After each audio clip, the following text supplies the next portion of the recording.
नमस्कार बच्चों, सुधीर शर्मा क्लासेस पे आपका स्वागत है।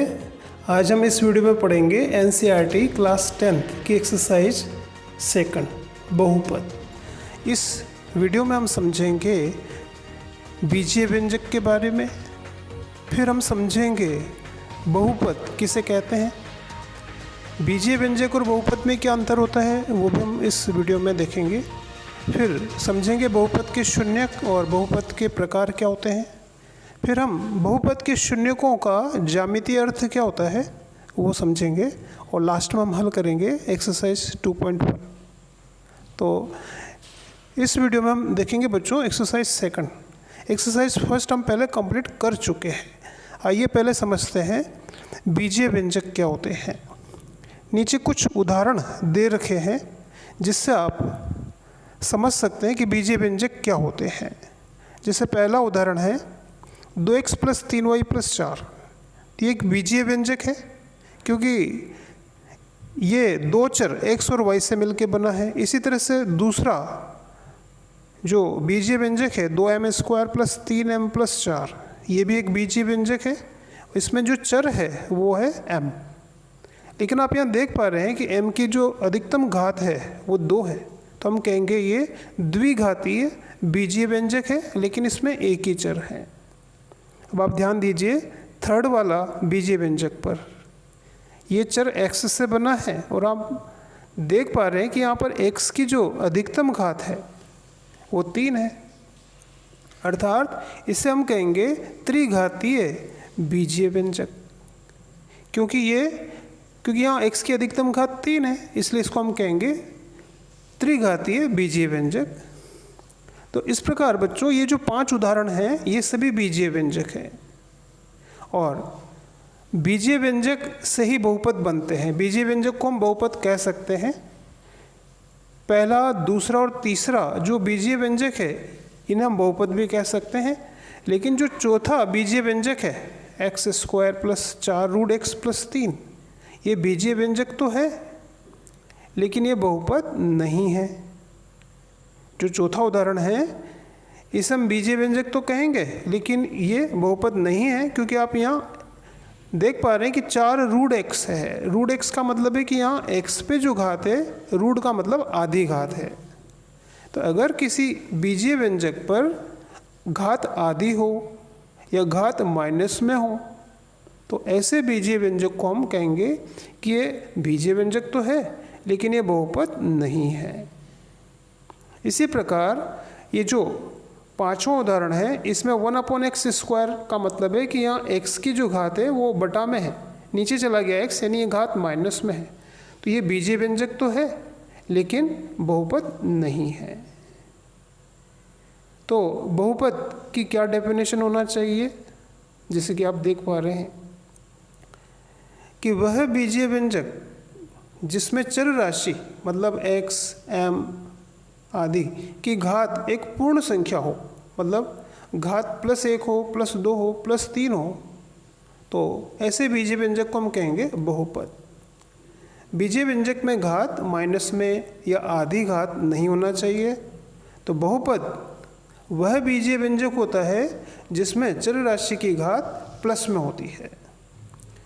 बीजीय व्यंजक कई प्रकार के हो सकते हैं, जैसे कि नीचे आप उदाहरण देख रहे हैं px = 2x + 4, इसमें चर राशि x पर घात 1 है, अतः ये रैखिक बहुपद है। सेकंड वाले में हम देख पा रहे हैं कि चर x पे घात 2 है, अतः ये द्विघाती बहुपद है। और तीसरा जो चर है y, इसकी घात 3 है, अतः ये त्रिघातीय बहुपद है।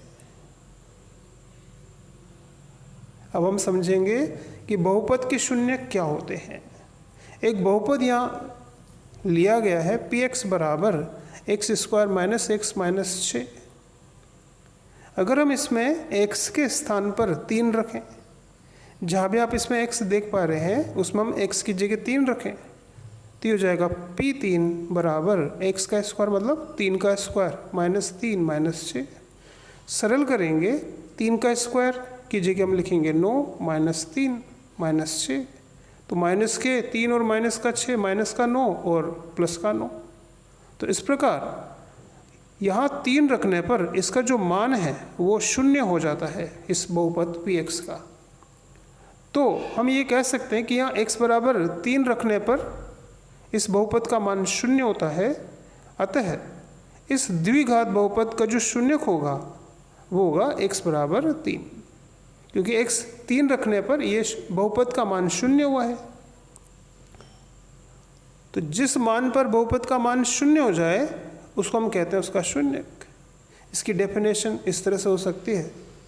अतः किसी बहुपद px के लिए चर राशि x का वह मान जिसके लिए px यानी बहुपद का मान 0 हो जाए, चर राशि को हम कहेंगे उस बहुपद का शून्यक।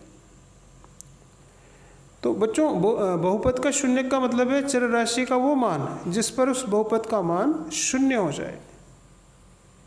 ठीक है, अब हम आगे बढ़ते हैं। अब हम देखेंगे कि बहुपद के शून्यकों का ज्यामितीय अर्थ क्या होता है।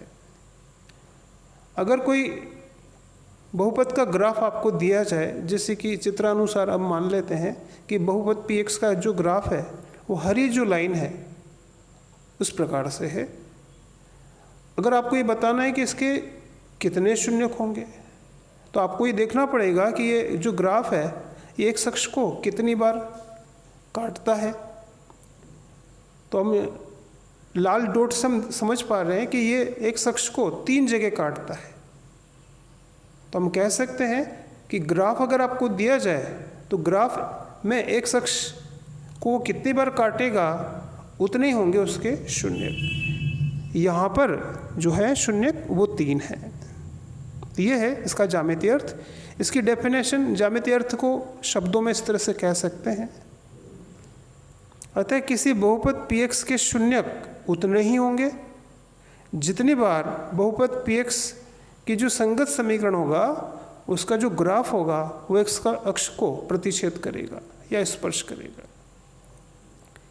किसी बहुपद का ग्राफ जितनी बार x अक्ष को काटता है या स्पर्श करता है हम कहेंगे उस बहुपद के उतने ही शून्यक होंगे। जैसे द्विघाती बहुपद है उसके अधिकतम 2 शून्यक हो सकते हैं। जरूरी नहीं है कि हर द्विघात बहुपद के 2 शून्यक हो, लेकिन हम ये कह सकते हैं कि द्विघात बहुपद के अधिकतम 2 शून्यक हो सकते हैं। रेखिक बहुपद का 1 शून्यक होता है और त्रिघातीय बहुपद के 3 शून्यक हो सकते हैं। ठीक है, तो हम ये कह सकते हैं कि शून्यक जो है इसको हम ग्राफ अगर हमें दिया जाए तो उस आधार पर भी हम शून्यक को की संख्या बता सकते हैं कि उसमें कितने शून्यक होंगे, या x का मान किस बिंदु पे 0 होता है वो x का मान कहलाता है शून्य। आगे देखते हैं द्विघात बहुपद के शून्यक और गुणांकों के मध्य क्या संबंध होता है। तो इसमें कुछ बातें हैं। पहली बात कि द्विघात बहुपद का व्यापक रूप ax² + bx + c होता है, जहाँ abc अचर राशियाँ हैं तथा x चर राशि है। यह हमें याद रखना है। दूसरी बात, द्विघात बहुपद के अधिकतम 2 शून्यक हो सकते हैं। ठीक है, तो जरूरी नहीं है कि हर द्विघात बहुपद के 2 शून्यक हो, लेकिन अगर होंगे तो अधिकतम 2। इसी तरह से तीसरी बात, ये इंपॉर्टेंट है, द्विघात बहुपद के शून्यकों और गुणांकों के मध्य निम्न संबंध होता है। ये तीनों बातें हमें ध्यान रखनी है बच्चों। तीसरे पॉइंट में लिखा हुआ है कि जो शून्यक होते हैं द्विघात बहुपद के, जो 2 शून्यक होंगे उन शून्यकों का योग बराबर आएगा -x का गुणांक बटा x² का गुणांक। इसी तरह से शून्यकों का गुणा बराबर आएगा अचर पद बटा x² का गुणांक। अचर पद हम कहते हैं जिसमें x नहीं आ रहा होता है, जो कांस्टेंट होता है। जैसे कि ऊपर जो पहला पॉइंट है इसमें जो द्विघात बहुपद का व्यापक रूप दे रखा है ax² + bx + c, इसमें x² का गुणांक तो है a, x का गुणांक है b + b, और यहाँ हम कहेंगे अचर पद जो है वो है c। तो अगर हमें शून्यकों का योग बताना हो और शून्यकों का गुणा बताना हो तो हम इन सूत्रों से निकाल सकते हैं। एक बार फिर से देखिए तीसरा पॉइंट कि शून्यकों का योग बराबर आएगा -x का गुणांक बटा x² का गुणांक, और इसी तरह से शून्यकों का गुणा आता है अचर पद बटा x² का गुणांक। ये आपको याद रखना है, आगे प्रश्नों में ये काम आएंगे। अब आगे बढ़ते हैं। अब देखते हैं एक्सरसाइज 2.1 के क्वेश्चन। यहाँ आपको ग्राफ दे रखा है। ग्राफ को आपको देख के बताना है कि ये जो बहुपद है इसके कितने शून्यक होंगे। जैसे कि आप यहाँ देख पा रहे हैं कि ये जो ग्राफ है बहुपद का एक अक्ष के समांतर है, यानी ये एक अक्ष को नहीं काटता है। अतः हम कहेंगे कि इसके जो शून्यक होंगे, क्योंकि एक अक्ष को काटता ही नहीं है, तो हम कहेंगे इसके जो शून्यक होंगे उसकी संख्या होगी 0, क्योंकि एक अक्ष को काटते ही नहीं। तो हम ग्राफ देख के शून्यकों की संख्या बता सकते हैं। इसी तरह से अगला प्रश्न देखते हैं। इसमें भी एक ग्राफ है। इसमें आप देख पा रहे हैं कि ये जो ग्राफ है एक अक्ष को एक बार क्रॉस करता है, तो हम कहेंगे कि इसके जो शून्यक होंगे वो होंगे 1, क्योंकि एक अक्ष को एक बार क्रॉस करता है। तो यहाँ ग्राफ हमें बताता है कि इसके जो शून्यक हैं वो 1 होंगे। इसी प्रकार अगला देखते हैं बच्चों। अगले में देख रहे हैं कि आप एक अक्ष को वो 1, 2, 3, 4 बार क्रॉस करता है। तो ये जो ग्राफ है एक अक्ष को 4 बार क्रॉस करता है, तो इस आधार पर हम ये कह सकते हैं कि इसके जो शून्यक होंगे उनकी संख्या होगी 4, क्योंकि एक अक्ष को ये 4 बार काटता है। तो कोई भी ग्राफ एक अक्ष को जितनी बार क्रॉस करेगा, स्पर्श करेगा, उतने उसके शून्यक होंगे। फिलहाल यहाँ शून्यक होंगे इसके इस बहुपद के 4। अगला प्रश्न, यहाँ ग्राफ एक अक्ष को 1, 2, 3 बार स्पर्श करता है या काटता है, तो हम कहेंगे कि ये इसके जो शून्यक होंगे उनकी संख्या होगी 3। ग्राफ में अगर आपसे पूछा जाए कि बताइए कौन सा बहुपद हो सकता है, तो हम कहेंगे कि ये त्रिघातीय बहुपद होगा।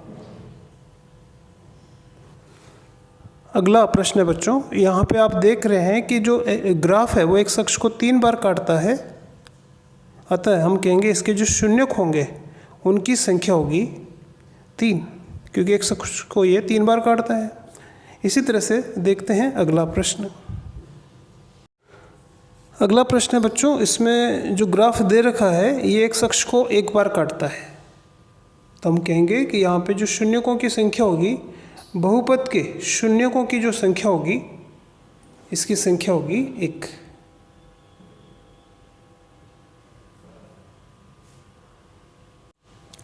तो ये थी बच्चों एक्सरसाइज 2 का इंट्रोडक्शन वीडियो। यहाँ पे अपन ने एक्सरसाइज 2.1 भी देखी। इसके पहले मैं एक्सरसाइज 1 पूरी कंप्लीट करा चुका हूँ। 6-7 वीडियो उसके अपलोड हमने कर रखे हैं। अगर आपको उन्हें देखना है तो उसका जो लिंक है इस वीडियो के लास्ट में आपको मिलेगा, वो भी आपको देखना चाहिए। धन्यवाद।